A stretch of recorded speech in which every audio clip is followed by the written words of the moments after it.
Salut à tous et bienvenue dans une nouvelle vidéo où aujourd'hui je vais vous présenter comment faire votre lessive maison. C'est un des articles qui a été les plus lus sur le blog et je me suis dit qu'il était sympa de pouvoir vous le présenter aujourd'hui en vidéo et du coup que je puisse répondre à vos questions suite à cette vidéo parce que vous en avez souvent.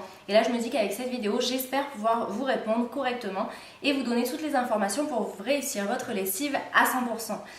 Donc pour reprendre les ingrédients avec vous, il vous faut donc du vinaigre d'alcool blanc, il vous faut du bicarbonate de soude, donc également de paillettes de savon de Marseille, donc avec des huiles végétales et bio.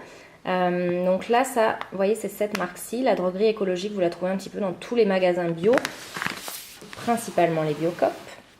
Vous avez besoin donc de votre eau, de préférence filtrée.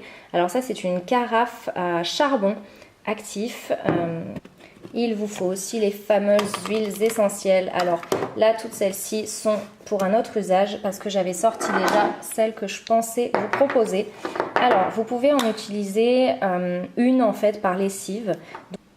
Alors, vous avez le tea tree qui est très très bon, qui est là pour purifier, assainir, nettoyer vraiment le linge en profondeur au niveau des bactéries, tout ça. Donc ça, c'est vraiment top pour les lessives. Après, j'en ai mis deux qui vont plutôt parfumer. Donc en sachant que dans cette recette, il vous faut une seule huile essentielle. Donc à choisir, cette fois-ci, je pense que je vais la faire avec le tea tree plutôt. Alors pour la suite de la recette, il faut que vous preniez du coup vos 2 litres d'eau. Vous les versez dans une casserole et vous allez la faire chauffer cette eau, mais surtout pas la faire bouillir. Donc vous allez voir, on va la faire chauffer. Une fois qu'elle sera bien chaude, on va rajouter les copeaux de savon de Marseille. C'est parfait en fait. Donc vous l'allumez, vous la laissez s'allumer.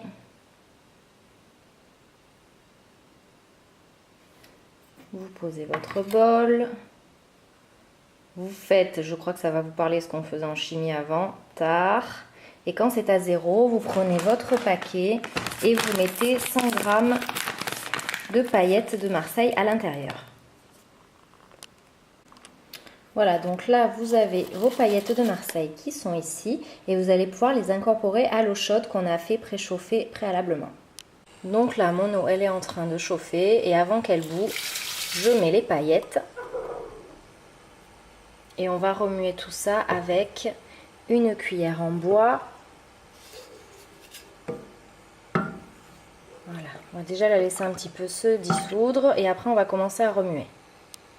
N'hésitez pas à baisser un petit peu le feu du coup pour laisser vos paillettes fondre et après remuer, donc soit avec la cuillère soit au mixeur. Donc là je le fais à la cuillère tout doucement. Alors si vous voulez aller plus vite, vous pouvez passer en mode mixeur, donc vous allez voir ça va être du coup beaucoup plus rapide. Si vous n'avez vraiment pas le temps, faites-le avec le mixeur. Vous allez voir que vous obtenez quelque chose de super liquide. Alors vous inquiétez pas parce qu'en fait après elle va s'épaissir au fur et à mesure qu'elle va reposer. Donc là on va passer aux étapes suivantes. Donc là on va prendre une tasse de vinaigre d'alcool blanc, une tasse entière, hop. Donc ça c'est ce qui va désinfecter, nettoyer, blanchir. Il y a plusieurs fonctions en fait. Par contre il faut surtout pas respirer les odeurs. Quand vous allez le mettre en fait avec la lessive des copeaux de Marseille là, il ne faut pas respirer les vapeurs en fait. Donc préférez ouvrir une grande fenêtre et mettez votre casserole sur le bord de la fenêtre, ou, enfin en tout cas ne respirez pas les vapeurs. Pendant ce temps-là, je prépare mes 6 cuillères à soupe de bicarbonate de soude qu'on va mettre à l'intérieur. 4, 5 et 6. Donc tout ça on va le mettre à l'intérieur et après on mettra les 15 gouttes d'huile essentielle. Donc moi j'ai dit que je partais sur le tea tree qui est ici, donc je vais le verser à l'intérieur aussi. Voilà, je vous montre en intérieur parce que vraiment la consistance elle commence à être belle. Vous voyez, en laissant poser en fait ça devient vraiment on dirait de la mousse en fait. Voilà, donc une fois que vous avez votre lessive qui est prête, vous n'avez plus qu'à la laisser verser dans votre contenant. Oups, j'ai fait une bêtise.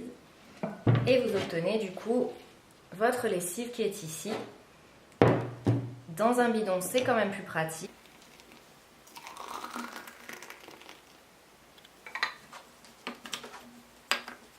voilà, vos 3 pots sont remplis, ou en tout cas votre contenant, ou ce que vous voulez pour stocker votre lessive faite maison.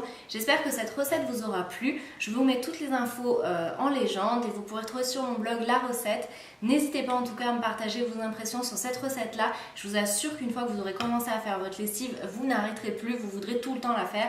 Moi, pour une petite anecdote, j'ai arrêté de la faire pendant environ 2-3 semaines et j'ai acheté une lessive dite bio, écolo, tout ça.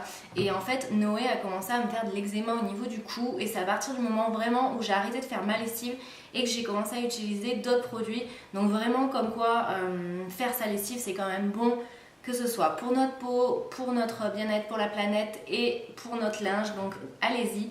Souvent j'entends que faire notre lessive maison c'est bien mais à la fois ça va pas enlever les taches, ça va pas nettoyer. C'est complètement faux, les produits utilisés sont là pour quelque chose, sont bien là pour traiter le linge, pour enlever les taches, pour neutraliser les odeurs, enlever les bactéries. Donc vraiment renseignez-vous sur les huiles essentielles que vous pouvez utiliser en fonction de ce que vous voulez et vous verrez que cette lessive là en tout cas est vraiment cool. Essayez-la et vous m'en direz des nouvelles. À très bientôt. Bye.